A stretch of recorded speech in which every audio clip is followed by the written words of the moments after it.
been looking at the results. After weeks of damaging revelations about MPs' expenses, it was to be expected that the public would have lost confidence in their Westminster representatives. But today's BBC poll reveals a widespread belief that hundreds of members are liars and cheats. 48% think at least half the MPs in the Commons are corrupt.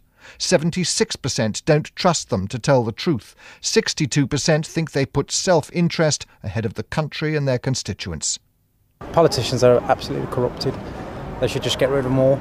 I think the gutsiest thing anyone could do, i.e. Gordon Brown, would be to give them a pay rise so they actually get paid a decent wage for what they do and not make it all on expenses and complicated.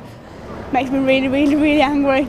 The sooner they all go and the sooner that everything changes, the better. There's never been a golden period where the British public has been in love with its politicians. Individual MPs are admired and respected, but as a collective group, as a tribe, we've always been fairly sceptical. But I don't think I've seen anything in my lifetime which matches the scale of anger and resentment which has been created by the last 6 or 7 weeks. Anger at MPs, but is the system also to blame?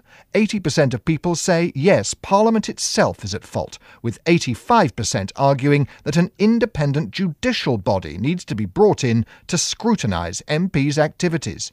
And 59% want a full public inquiry into the whole affair, however long it takes and however much it costs.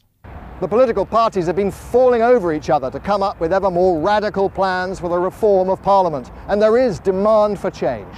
But the big message from today's poll is that the voters of Britain don't trust our MPs to police themselves anymore. Mark Easton, BBC News in Westminster. President Obama has told the BBC that the United States will do everything it can to get Middle East peace negotiations going against Syria.